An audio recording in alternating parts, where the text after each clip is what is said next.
Hi, friends. It's Cheryl from Tutoring with Cheryl, and I have my good friend Tina McMillan with me from Atypical Tutors. Say hi, Tina. Good morning, good afternoon, good evening, everybody. We are so glad to have you here at the Student Success Squad. And I have to tell you that we are going to be talking to you about our top 3 teaching tools. And so I'm really excited to share with them all of the really cool things that we have out there available for kids. And when we got into this, we were doing a shared document. And the funny part was that you were pulling things like you take to your student's house and you use with them. And then I was showcasing all the technology that I use to use with my subscriptions of things. And so you're going to kind of get to see the difference between the in-person tutoring that takes place and the online tutoring that takes place. But it's really cool. And there's something here for everybody. So Tina, I'm going to go ahead and have you get started, and then I will just kind of be quiet. And when you're ready for me to chime in, maybe ask me a question. But the first part is all about you and your resources. So go ahead and take it from here. Awesome. Thanks for joining us, everybody. I'm so looking forward to sharing our resources. Hopefully you can learn something or a couple of teaching tips that we can share. My number 3 one, so we're going to go 3, 2, 1. Number 3 is called ReadWorks. If you haven't heard from it, it's readworks.com. So easy to find. And it's actually a free site for anybody. You can set up an account, and it helps students from kindergarten, even pre-K, kindergarten all the way to grade 12, and it has lots of reading passages, and it has lots of vocabulary options associated with those reading passages, and then a question set if you want. But you don't have to do that for every one. You pick whatever you want. There's ones that are an article a day. There's ones that are just a story if you're just working on reading. There's actually a connection to UFly, the University of Florida initiative. They have a section that's connected with their program too, which is so cool. So if you're using UFly, you can also coordinate this to complement your lesson with that, which is something I just found out. I was watching a webinar because they have free webinars on here too for everybody. They do. And they're awesome. They're so great webinars. You can listen to them when you're doing laundry or whatever you're doing at the time. You can just learn so much more stuff, which is, I love learning. I love it. Did you know that if you, okay, for me, because I'm using Google Classroom, when I assign it to Google Classroom, I can actually give the option of the read to me portion for some of my struggling readers. So, I mean, a lot of times I'll say, do you want to listen to it first or read it first? And so many of them will say, I want to listen to it first. And I think it's a great thing to help them with their comprehension skills and to build that confidence before they read it. But that's also something that they have in there. And I did see the UFly stuff. I haven't quite figured it out yet. But because I use the UFly materials, I'm really excited about that. Yeah, that's definitely a good one. Is it okay to go ahead and go to the next slide? Yeah. Yeah. Good. Great material. Oh, here and we I go. I think you actually talked about, oh my gosh, okay, I'll have to pay better attention. So okay. I'll go bing. I think we already covered all this, right? Okay. I think so. Yeah, it gives you definitions of all the words, and the words that are highlighted in the vocabulary section. If it does have one associated with the passage, you can click on it and it gives you a definition of that word as well. And that gives more talking points, and maybe you can ask, well, what do you think that word means based on the context of the sentence? What do you think that actually means? And you can find out for sure. And it has computer voices that will read out answers to different things and read out the story if you want as well. And it also has a way to make the paragraphs highlight in a color. You can do like, I think it's red, green, purple, or blue. So after I take turns reading with my students, and then I ask them what color they want to pick for their paragraph that they did. Sometimes they even find it easier to read with that color as opposed to just the black and white. So sometimes color really helps them to visualize the words a little better too, which I love that option. It makes it more fun. And did you know that if you're online, you can put the text on one side of the page and the questions on the other, so that when they're going back and forth, they can find it? And I think that there's a line, like a line holder that you can grab and pull down. Have you seen that feature yet? I don't know about that. I'm not sure. I'd have to look it up. Check that out. I think that was on this one. I could be wrong. All right. And so this is how they can find it. Yeah, it's super easy. Like I said, readworks.org. Sorry, it's a .com. Same kind of thing. So type in ReadWorks at READ. I mean, it just pops up on my screen because I use it so much. So that's all I have to type in, and it's right there. And I love it. And you can print things out if you want. It has pictures in it. It's just, and you can have, or you can choose your content randomly. So it'll be like, say I'm having a conversation with one of my students before our session or the beginning of it, and something comes up, hey, let's use that as our topic for today. And then that lets them understand what topics mean. Like a lot of kids, that's kind of foreign to them. They don't understand when you say what a topic for a conversation. That's a lot of the students I work with struggle with conversation skills. So I really like how I can use that as well.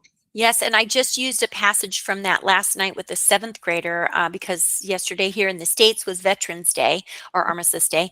And so I pulled up a seventh grade passage and she listened to it first because she needed that support. She read it. It gave the vocabulary, and then she had some multiple choice questions and then some short answer questions that helps her with her writing skills. And yeah, I really, it's a great resource for sure. Yeah, it covers a lot of bases in a short Mhm, period of time. I love that.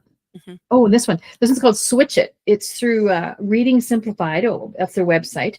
And they have this tool called Switch It. And it's basically, if you're familiar with making a word ladder or word tree, however you describe it, you start with one word and then you morph it into something else by the time you've switched one letter or one sound from each of those words to get to the end. So it includes words that are CVC, which to your audience, if they don't know, that means consonant, vowel, consonant words. So it's 3-letter words. Typically the middle vowel is a short sound, and then CVVC, so 2 vowels in the middle. So vowel team, probably familiar with that. And then even longer words and nonsense words. It even has those in there too. It's really great practice for them how to recognize sounds of words. So once you can recognize a sound and how many sounds are in that word, that can help them to read and help them to spell that word. That's the ultimate Right. goal, to increase Yeah. those abilities. Yeah. Yes, yes, for sure. So it's going to help them with, and here's your example, but it's going to help them not only with the reading, but with the spelling. And we know that reading and writing are so attached to each other. And if there's that strong connection between those, the literacy is just going to improve dramatically. And I use this both with my online students as well as my in-person students. And I actually have, it comes with a set of little letter cards and sound cards you can cut out, and they show you how to use it. So you lay out all the letters that they would need for that lesson. So it might only be like maybe 2 vowels and maybe 7 consonants that's all they're focusing on. They're not working on the whole alphabet, because sometimes that's overwhelming for our kiddos. So they start with just what they're focusing on that lesson. And let's say we start with the word cat. So I would have them spell cat. So at cat. I would, do the physical movements and show them on usually on a whiteboard. We'll put it because it's very slippery. It's easy for them to manipulate the letters, and they can also write the words. So that you're working on writing skills as well as listening skills and spelling skills and isolating those sounds as well. So they start with cat. Oh, now I want you to switch a letter or a sound in cat and make the word mat. And then they say, oh, M. Perfect. And which letter are we switching? And then it's kind of cool. The online one, I can move my cursor around and pick a letter, and I can move it around, and I move it around. I go almost like circus music. Dun, dun, dun, dun, dun, dun, dun, dun. Well, where's it going to go? And then and they tell me if it's the first sound, the middle sound, or the last sound. And they actually like it. Then I get rid of it, the sound that they switched, and I go, and I throw it off the screen. And sometimes it sticks and sometimes it doesn't. And then they laugh at me when it doesn't go off the screen. And so it's kind of fun. They enjoy it. Yeah. That's the idea, is to make it fun. Yes, yes, absolutely. But also something that they need. I mean, they need those skills. So that's great. And then you have your boom cards. Yes. Oh, I love this site. Oh, you got to check it out. It's so fun. I just use their free option. You can buy stuff that it's basically resources that are made by teachers for anybody, for therapists. That's how I found out about it. Actually, it was a speech therapist introduced me to this, and I'd never heard of it before, and she used it all the time. This was probably 3-4 years ago, and I'm like, oh, this is amazing. And so you can use it for anything, you type in a subject, it's a free resource, grade level, and it gives you all these online resources, which you can also use for in-person kids. I take my laptop with me so I can use them wherever. And they're awesome. They're made because they know, made by teachers. So I'm just reinforcing that idea that they know how to teach the kids. So it's amazing. So they're interactive, they're fun, they're, sometimes they have games too, but they make them all in the form of like a game. So I just had a kiddo yesterday, he requested a subtraction game, which we played, which was snowballs. Like so-and-so throws 5 snowballs at so-and-so, and then how many snowballs are left? And they're all still on the screen, and you can put them on the kids' faces, and he had lots of fun, and he requested it. and he's just working on math right now. So math has been a struggle for him, but he really Mhm. enjoyed playing that game, and he wanted to play it. And he can do it all by himself, even manipulating the mouse and the fine motor skills, using the trackpad. He's able to use that. Some of my kids can't, and some of them are, you know, are struggling with that aspect. They don't even know keyboarding skills. So I'm working on that with a lot of the kiddos. So this Right. helps them learn how to use the keyboard more effectively, not just for video games, not just the arrow Right. keys or the WASD, you know what I mean? They're not just Well, and you know, what's it you when you said keyboarding skills, you know, if you look at your keyboard is all in capital letters. So they have to think of the lowercase letter that matches it when they're typing. So that is a skill in itself for sure. Okay, and you know, I think you mentioned this to me. I think I looked at it, but I never jumped on it. I need to give this a second look for sure. it's very cool. And you can make your own library and customize it per student. So I can add my student's name to a folder, and I can put whatever resources I want into that. And whenever you have your main screen of everything that you've kind of purchased, though I've had everything free, and it keeps it there. So you can keep a copy there, keep a copy, and you can put multiple copies to multiple students, which is great. Awesome. So That's you don't have good. to try to remember, oh, who did I give that to? Where did I put it? Because I can still find the resources. Yeah, Check that that's out. excellent to know. And I have resources like that where I've got, you know, built-in libraries like that too, but I love that. I love that. Okay, we're going to move on to the tools that I use. And one of the tools that I use is Google Classroom. And this is a free platform for organizing classes, providing assignments, collecting work, and communicating with your students. And you can make a classroom at home for your own child. Okay, so this isn't something that has to be just done through the school. And as a matter of fact, I can't use a school email address. I have to use a parent email address when I set these up. So it works for in school and out of school. Tutors can post, link resources, add videos, make announcements, and it integrates with your Google Drive. And that's why I really like it. And as a matter of fact, the example I have off to the right side is two brothers. One's a fifth grader, one's a first grader, and I can organize things through topics, and then they have access on their end. But most of the time, I'm just sharing my screen, and then I maybe will just share the direct link for them to get into something just to take the confusion out of it. But Google Classroom for the win every single time. I even have courses that I've sold through it. It's easy to use. It's a great place to store things. And I'm even thinking, you know, if you've got a young child who likes to play a lot of games, but you don't want them, you know, you don't want all those bookmarks on your bookmark thing, put a little Google library together, put all their math games in one area, all their writing games in another, all their reading tools in another space, and then it's nicely organized for you. So you want to create separate classes, topics, courses. You can go there by just typing in classroom.google.com and you click the plus button, and then you begin adding your resources. And again, organizing your classroom by topics, dates, resource types, and materials are for items that just sit there, but assignments are for items with a due date. So if you want to give your group or your child an actual assignment, I want you to have this done by a certain time, go ahead, go for it. I don't know that you would do that, but if you're a homeschooler, you might absolutely do that. Okay. Did you have any thoughts on Google Classroom before I go on? I need to use it more. I haven't used it as much, and I love that. I don't know if it's there's Google Easel, right? Which is like an online version of different things I've used as well. Because some of the options I've purchased from, let's say, TPT, and the Teachers Pay Teachers in the past, So give you Easel that one options is too. not that one's not. I don't know if Google Eagle. It is Easel. Is that a Google Yeah, product? It yeah, is. yeah. Okay. Okay. Yeah, I've heard of Easel. I just stayed out of it because at that time when they first introduced it, I don't think that Google owned it, and so I thought, oh, I don't want to learn a new thing at all. But yeah, that actually, if you purchase something from Teachers Pay Teachers, you can use the Easel, and then it will open up as a Mhm. interactive site for you. Yep. And yeah, you could totally put it into Google Classroom and organize it that way for sure. Another great teaching resource that I have been using more and more with my older students is the interactive whiteboards in Canva. And you can use Canva as a free resource or a paid resource, and they have a huge variety of graphics, presentations, whiteboards, and so much more. But I have been using it for whiteboards. And so the nice part about Canva is they've got a drop and drag interface. They've got a huge stockpile of templates, stock photos, design elements, but they even have an AI, the Canva AI. You can type in, create a picture of this for me, and it will create the picture. So if they don't have it, you can find it. So it's got a variety of tools. It's simple. And of course, like I said, I use it as the whiteboarding option for my students. So here's an example of something that, it might look like for a student. I'm going to log into Canva. I'm going to click my home button. I'm going to choose a whiteboard option. I'm going to name it and share it so that anybody who has the link can edit it. So I'm going to change the sharing that way.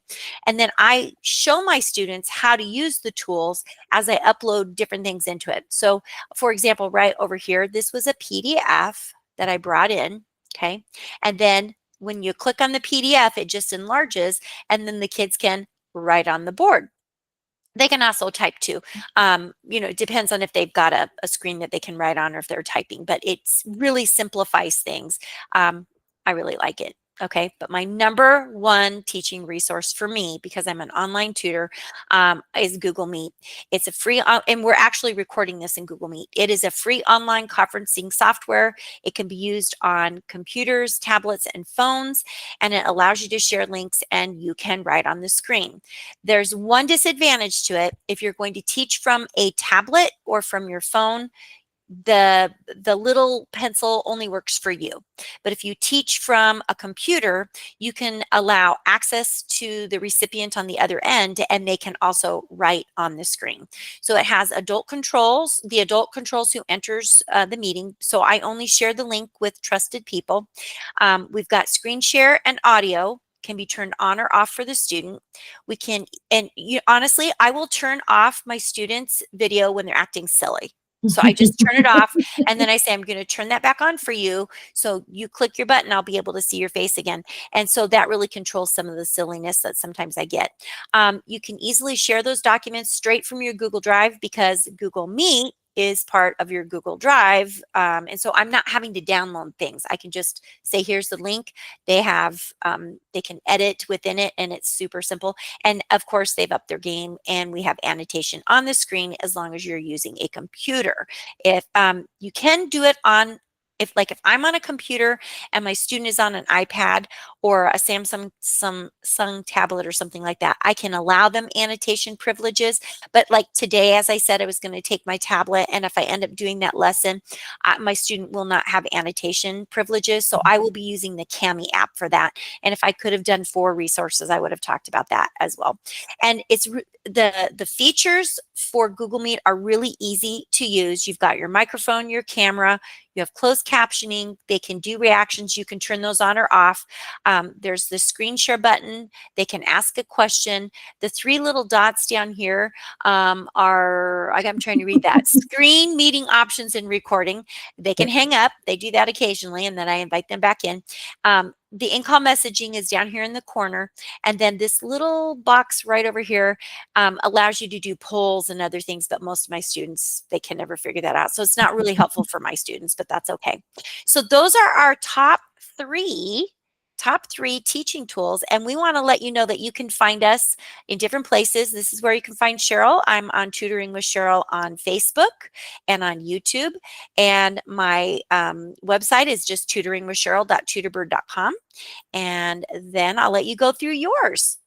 Oh, yeah, I've got Facebook as well. I've got my YouTube channel as well. We have our other videos that we've made and other podcasts. And then my website as well. You can always reach me and drop me a question or check out a lot of resources that are free for parents and educators on neurodivergent students, which is typically what I work with. So kids on the spectrum, kids with ADHD, kids with dyslexia, or any combination thereof. So, yeah. Right, exactly. And so both of us really work on the literacy end of things, but we will also support some math depending on the age and what the kids need.